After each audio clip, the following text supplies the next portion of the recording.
Mãos portuguesas desenharam o encerramento de Beyblade X terceira temporada. Senhoras e senhores, nós estamos aqui com o habilidosíssimo e poderosíssimo João Moura. Se você viu o encerramento da terceira temporada de Beyblade X com aquela dança tão complexa e tão bonita que os personagens estão fazendo, saiba que ela teve mãos de Portugal desenhando. E hoje nós estamos aqui entrevistando o João Moura, que fez parte dessa obra tão incrível, para nos contar hoje como é que foi participar desse trabalho. João, seja muito bem-vindo. Muito obrigado. Como o André já disse, meu nome é João Moura, sou um animador que trabalha na indústria da animação japonesa. Estou a fazer isto mais ou menos há 2, 3 anos e espero continuar muito mais tempo porque eu adoro trabalhar em anime. Graças a Deus. João, me diga uma coisa, é uma pergunta que a gente também já fez para os outros desenhistas brasileiros que tiveram na série. Meu bom, como é que você foi parar nessa obra? Como é que você foi parar nessa indústria? A gente que consome, a gente vê aquele mercado ser um lugar tão distante e de repente um nome do nosso idioma tá ali. Parece que alguém foi para outra dimensão conseguir fazer um trabalho desses. Como que você começou? Eu tive sorte, é mesmo assim, eu tive sorte. Eu tive um colega meu que praticamente foi meu professor, que me ensinou tudo o que eu sei até hoje, e houve uma altura em que eu tive uma epifania e disse: ok, vou-lhe perguntar se ele me pode levar para Jujutsu Kaisen. Esse foi o meu primeiro trabalho.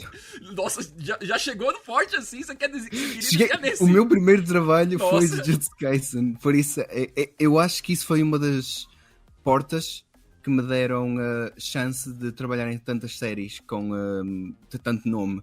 Foi verem o meu nome em Jujutsu Kaisen e disserem: ok, esta pessoa consegue trabalhar em Jujutsu Kaisen, também consegue trabalhar em outras coisas. Meu Deus.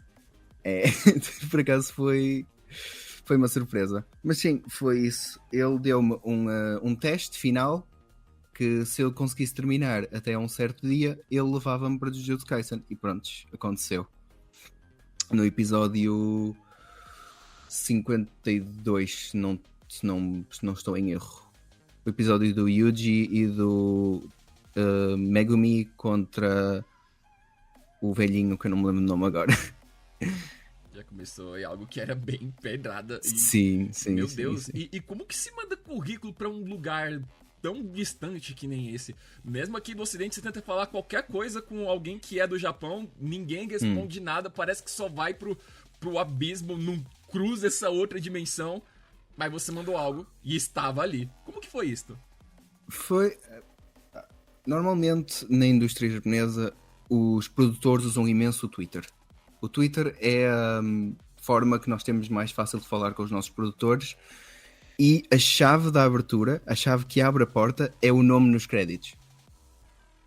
Quando o vosso nome aparece nos créditos, montes de produtores começam a mandar mensagens, começam a contactar, porque eles começam a ver que esta pessoa está na indústria, portanto, posso confiar nela.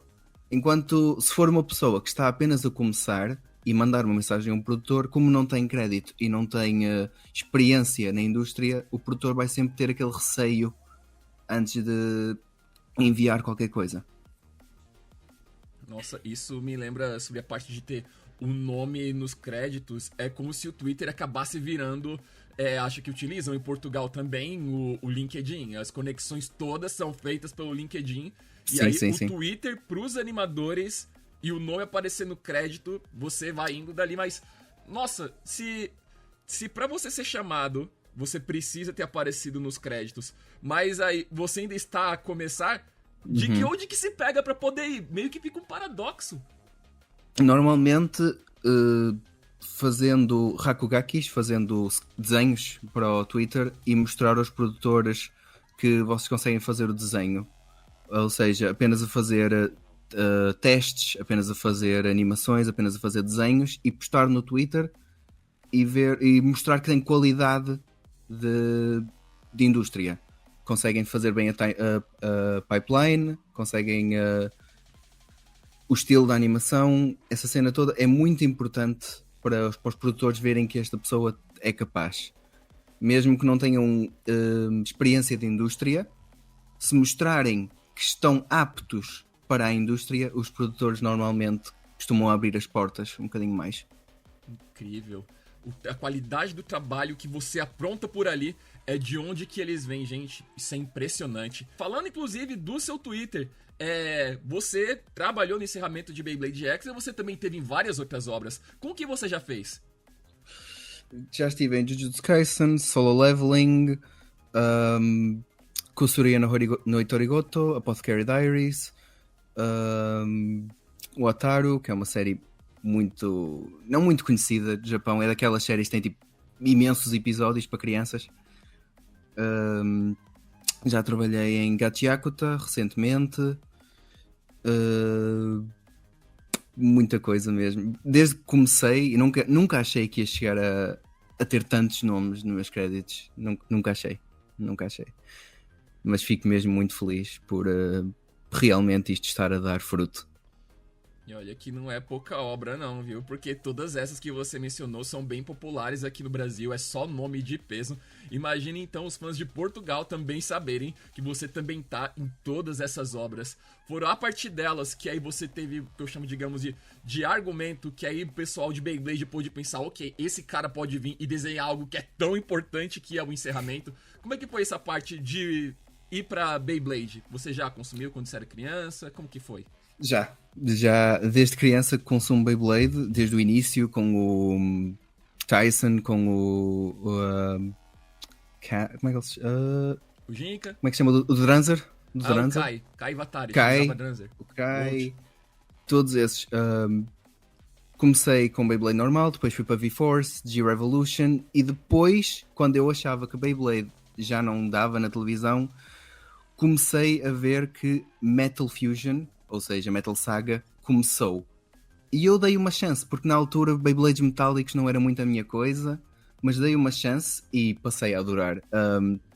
Tanto que tenho um Galaxy Pegasus e um Aquarius, ainda físicos, já estão um bocadinho gastos, porque lutas, mas ainda os tenho e quiçá no futuro talvez arranje Beyblade X, porque se calhar posso dar uma chance também a esses Beyblades diferentes que nunca experimentei. Nem Burst, nem X, mas posso abrir as portas. Que o anime que eu mais me orgulho de ter participado foi Dandadan.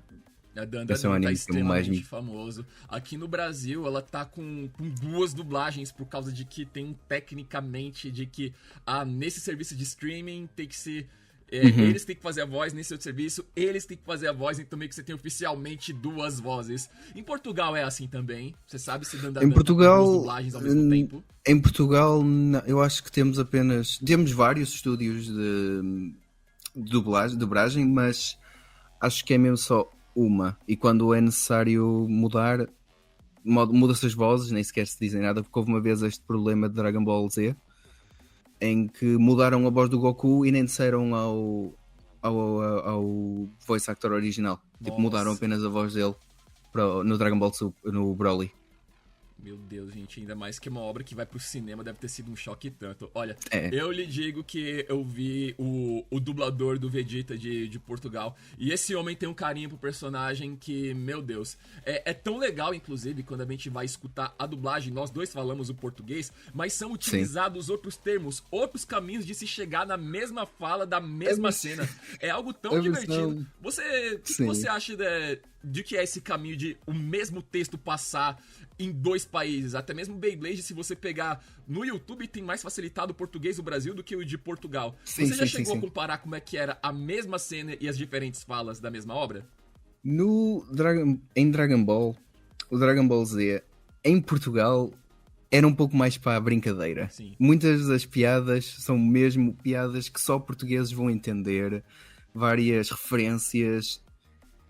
E é engraçado, tipo, dá para perceber perfeitamente que eles estão a fazer a cena e querem seguir a história, mas eles divertem-se com a dublagem. Eu sei que a dublagem de Dragon Ball Z brasileira é mesmo muito boa e é fiel, é mesmo muito fiel ao original. Eu gosto das 2 variantes, de fiel e intensa e engraçada, mas segue na mesma história. Eu gosto bastante das 2 vertentes. Tem uma fala do Vegeta de Portugal que ele diz algo mais ou menos assim: porque ele agora só tem 2 opções, ou desiste ou se rende, que é a mesma coisa. É hilário. E algo Sim, também sim. eu não sei quantos dubladores que tinham nos anos 90, é que meio que os vilões, eles têm uns filtros juntos, porque eu acho que não tinha muita gente pra dublar um elenco tão grande, porque suponho eu, você recebe a lista dos personagens, ali tem 5 e então pega-se, sei lá, 8 pessoas, Sim, sim, e aí sim, depois sim. começa a aparecer mais um monte de vilões, então você tem que botar vários, a mesma pessoa tem que vir dublar muitas vezes, então acho que acabou sendo esse tipo de recurso. Em Dragon Ball, sim, acabou por acontecer. O Goku faz o voice actor do Goku faz imensas vozes na série. O Vegeta também, o Piccolo também. Todos esses, normalmente, quatro. Eu acho que já reparei que três voice actors fizeram tipo aí uns 8 personagens cada um. Eu não sei se é porque não havia outras pessoas para fazer também, mas ou se foi para cortar custos, mas nota-se perfeitamente que são o mesmo dublador com uma voz diferente. E às vezes até a mesma voz, que é só engraçado. Assim, é algo que ajuda a aumentar bastante a piada. E ainda falando, você mencionou do nome dos créditos, que é onde que vem o seu trabalho. Você estava lá no encerramento dessa terceira temporada de Beyblade X. Como que foi receber essa notícia e o briefing? É uma obra muito importante, já que o encerramento vai passar todas as vezes que o episódio acabar. Toda vez que alguém for escutar a música do Imace, vão se lembrar do trabalho que você fez. Como é que você chegou a esse e-mail? Ó, você vai desenhar isso aqui. Eu estava à espera de um trabalho, não sabia qual era, mas já me tinham dito que eu ia receber qualquer coisa. E quando eu abri a mensagem e vi que era Beyblade X Ending 3, foi uma notícia bastante. Fiquei extremamente surpreendido. Abri, claramente, fiz download do fecheiro, vi e pensei: isto é real. Eu vou mesmo participar numa ending. E não pensei mais, porque pus-me mãos ao trabalho e apenas terminei. E quando saiu o episódio, fui aos créditos e estava lá e pensei: uau. E ainda mais Nunca que é um achei. nome que salta muito mais aos olhos, por causa que a gente tem ali todos aqueles caracteres tão complicados de desenhar, e aí de repente encontramos o nosso idioma, os nossos caracteres têm um acento. Uma coisa é você ter um Ken, você ter ali um Midori, mas você encontrar um João, esse aí você destaca na hora. Foi assim que a gente encontrou, inclusive, acharam-se até que o seu nome, afinal, bom, o nome é português, Brasil e Portugal falam o mesmo idioma, acharam que era um brasileiro, mas não, é um bom no Sim. português, graças a Deus. Como que foi, inclusive, o traço de se fazer, que você mencionou Jujutsu Kaisen, são séries de grande ação que você trabalhou, mas aí quando a gente assiste, dá a sensação que são modelos 3D que estão se mexendo de tão fluida que é a animação. Como que foi esse processo? Tem algum tipo de rotoscopia ou algo do tipo? Te deram uma footage de modelos 3D a dançar e você foi junto? Como que foi? Tá, eu não separei. Eu não sei se posso dizer isto, mas vou dizer. Depois vemos. Ok. Sim, eu tenho os personagens a dançar vídeos mesmo de atores a dançar. Ah, Tenho mesmo vídeos disso. E depois tenho o layout do personagem a dançar. E eu peguei nesse layout e fiz as correções necessárias para ficar no modelo correto da personagem. deve ter sido muito, muito quadro que você teve que fazer, porque é um 3D 35 tão frames. liso e eles se mexem tanto e tá aqui, e tá aqui, e tá aqui, e você tem que continuar fazendo. Deve ter levado um tempão, não foi? Sim, foi demasiado tempo, mas eu não parei. Eu disse, vou fazer isto e fiz de início ao fim sem parar. Não parei. Porque eu queria mesmo. Se eu tivesse feito uma pausa, se calhar quando voltasse não ia ter o mesmo impacto do que fazer de início ao fim. Claro que fiz pausa, obviamente, pequenas pausinhas para espairecer, mas agora parar um dia e voltar a fazer no dia seguinte, nunca fiz isso. Fiz apenas tipo pequenas pausinhas para descansar, mas fiz de início ao fim e o que está no episódio é exatamente o que está na ending é exatamente o que eu fiz. Nossa, ainda mais que quando a gente vê a engine tem muitos personagens envolvidos, que inclusive a Nine, ela é inédita com o Emperor Might, a gente tem ali os Blaze nas suas novas formas. Eu acho que você deve ter visto a Nine e aqueles trajes novos, acho que primeiro que todo mundo. Quando que você Sim. recebeu a instrução e quanto tempo levou? Ou, sei lá, você recebeu uma parte pra fazer, aí os outros foram todo mundo somando. Quando que você fez? Eu dou um exemplo. Quando eu dublei em Beyblade X, eu dublei em novembro, mas o meu episódio só foi sair em março, uns 4 meses depois. No seu caso? O Ending saiu inícios de novembro, certo? Não entendi. A Ending saiu início de novembro, correto? Isso. Saiu início de novembro. Eu estava a fazer a meio de outubro. Nossa, A meio de outubro estava a fazer a Ending, a finalizar o trabalho da Ending. Sim. nossa, então eu diria até que foi bem perto. Foi Quão um bocadinho exigente é pertinho. esse trabalho pra fazer algo tão importante, tão perto da data de entrega, gente? Qual é a Decaimon? É normal, Deixa eu é normal na um pouquinho, indústria. sabe? Realmente, isto é normal na indústria. É uma coisa que animadores têm de se aperceber, que a indústria de animação é mesmo muito em cima da perna. É mesmo... Às vezes recebem deadlines de um dia, às vezes Que recebem isso? deadlines... Sim.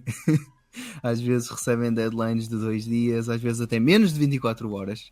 Pode Gente! acontecer. Pode acontecer. Claro que não é a regra.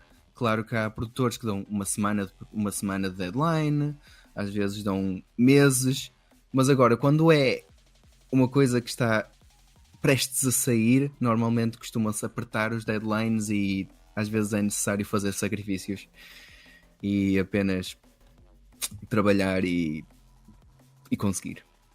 Misericórdia, ainda mais que tem os horários também, né? Suponho eu Exato. que o e-mail de lá deve dizer, entregar até às 6 da tarde do Japão. Mas aí a gente tem o fuso português, que tá em outro lugar completamente diferente. Aqui do Brasil é um pouco mais fácil, a gente tem a conversão exata. Se é 10 da manhã, é 10 da noite e vice-versa. Mas na conta de Portugal, como é que é pra converter os horários?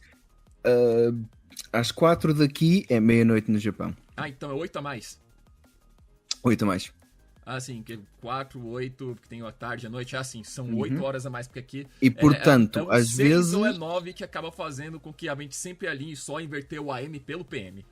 Sim.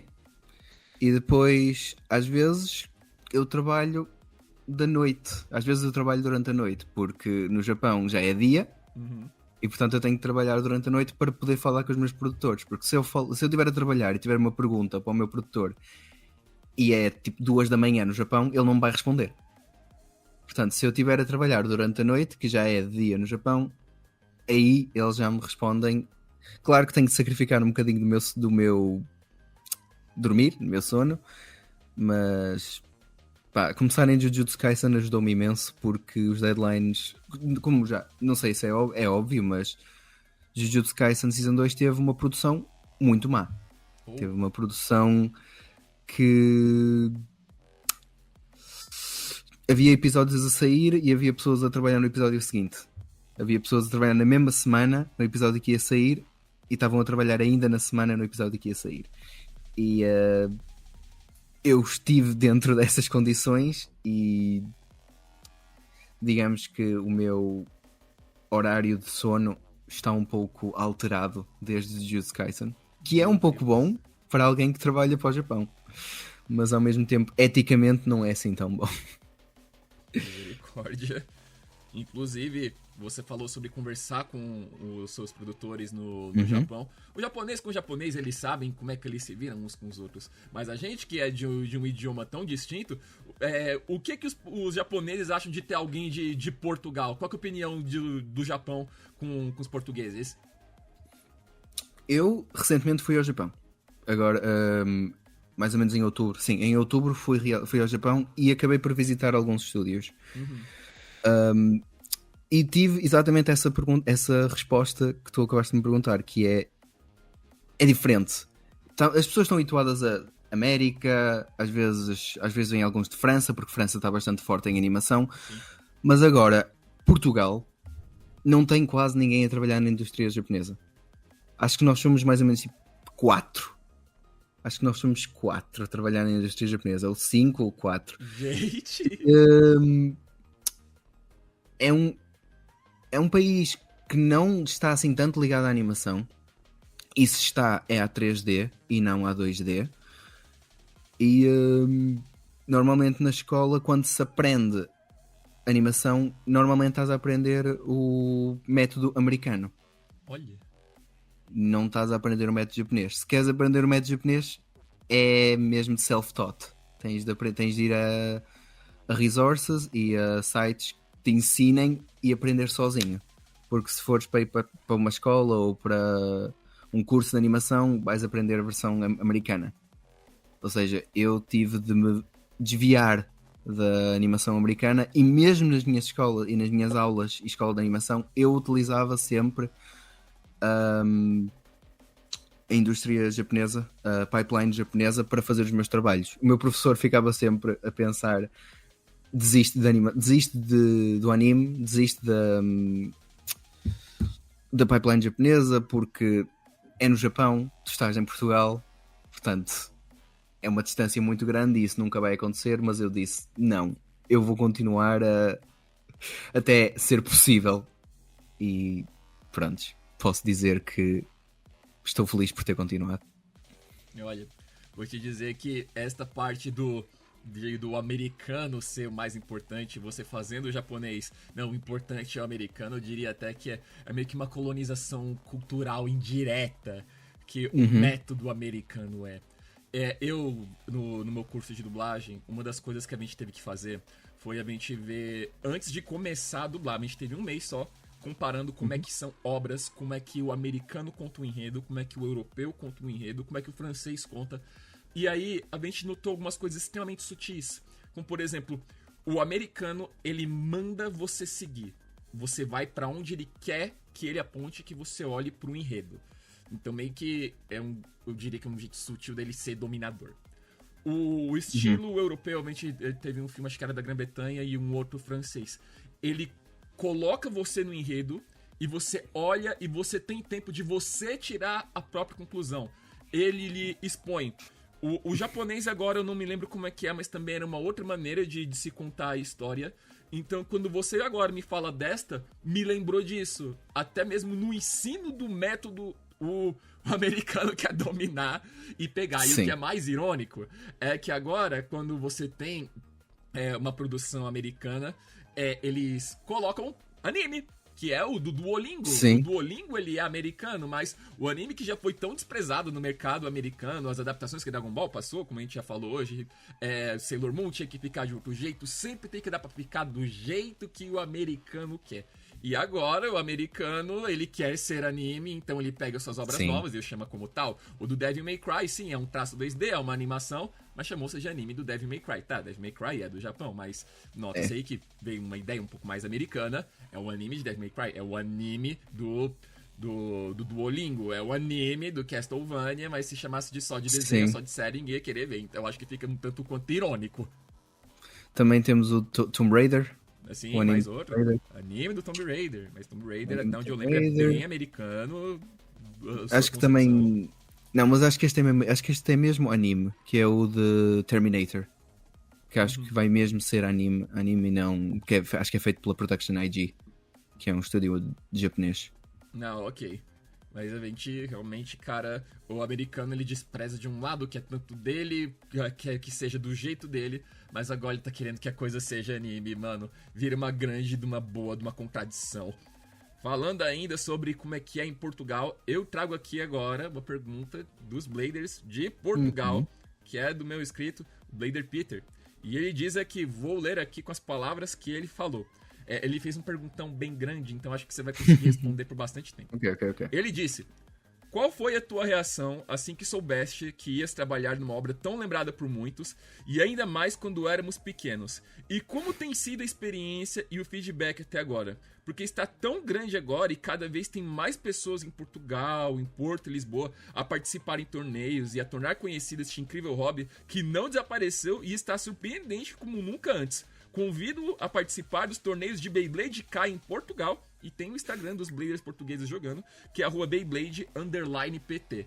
Então, como é que é a sua reação de olhar de sim, o bagulho que era da sua infância, você tá lá e muito bem acreditado? Essa pergunta, por acaso, realmente bate forte no meu. No João criança. No João que sempre quis ser animador quando era miúdo. Era tipo como se fosse aquele sonho de criança quando normalmente as crianças dizem: eu quero ser um super-herói, eu quero ser polícia, eu quero ser essas coisas que depois, quando chegam à idade adulta, reparam que realmente, ok, vou para um trabalho normal.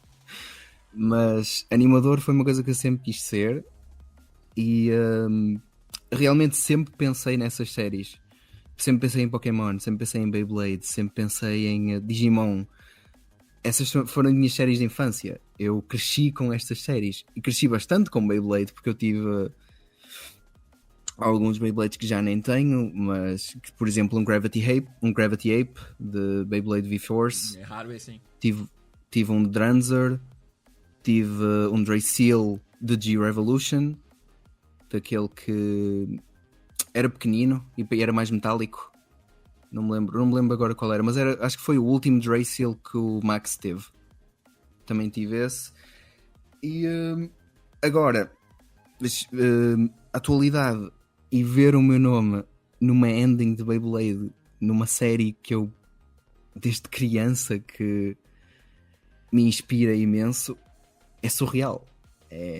E nunca tentei fazer torneios, nunca tentei ir a torneios, exatamente como o Peter me aconselhou agora, mas no futuro, quem sabe? Não, agora que eu faço tenho o meu nome na história de Beyblade, se calhar devia mergulhar mais nessa experiência, devia realmente comprar um Beyblade X da série X e atirar-me a desafios novos.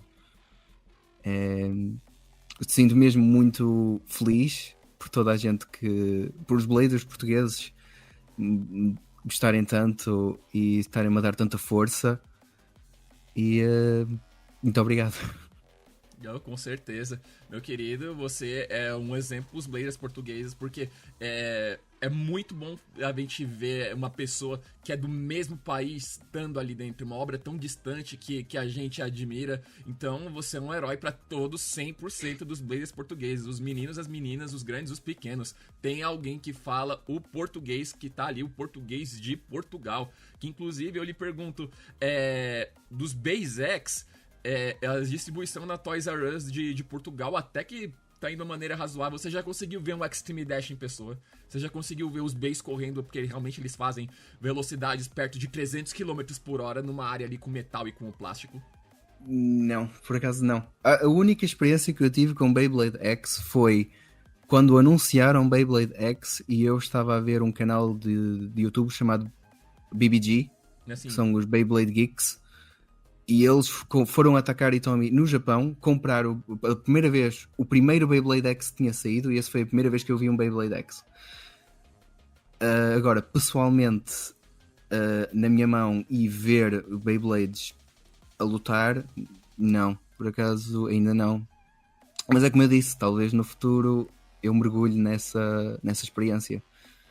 Porque no Burst não me chamou muita atenção, vou ser honesto, o Burst não me chamou muita atenção porque os Beyblades arrebentarem faz-me lembrar o Hedgehog não se chama Hedgehog, mas o Beyblade da rapariga que se autodestruiu de propósito para ferir um dos Beyblades de V-Force. Uhum. Eu não me lembro bem como é que ele se chama, mas era um ouriço e ele rebentou para danificar, acho que foi o Dranzer ou foi o Draciel. E isso fez-me lembrar isso no Burst, só que era um pouco mais diferente. Mas gostei imenso do stage do Burst. A arena do Burst é mesmo muito engraçada. A mesma coisa no Zero G. Também gostei muito da arena do Zero G. Agora de X, infelizmente não sei muito, mas prometo que vou-me informar mais sobre Beyblade X. Olha, e vai ter uns campeonatos e demonstrações de produto organizados pela própria Hasbro em Portugal, nas Toys R Us, que vão ficar acontecendo todos esses sábados e domingos. Eu depois vou te mandar o link da Hasbro Iberia, que é o que cuida de Portugal e Espanha de Beyblade X. E aí, quem sabe, você vai ver o próprio Larry Rip acontecendo de verdade. E da próxima vez que você for ao Japão, aproveita e compra por lá, porque lá estão saindo os modelos mais recentes e ele fica até mais barato. É verdade, é verdade. Sim, vejamos. Por último, pode ter alguém que Beyblade X seja a infância dela e isto vai ser algo que vai ser a nostalgia dela daqui a uns 18 ou 19 anos. Talvez alguém, por assistir ao seu trabalho, vai querer trilhar o mesmo caminho que você. O que você diria a esta criança? O que você sugere a alguém de Portugal que quer entrar nessa indústria e fazer com que esses só 5 desenhistas, como você disse, um dia no futuro sejam 35 ou 100? O que você recomenda a eles? O que eu recomendo é nunca desistir do sonho. Nunca desistir do sonho de ser um animador.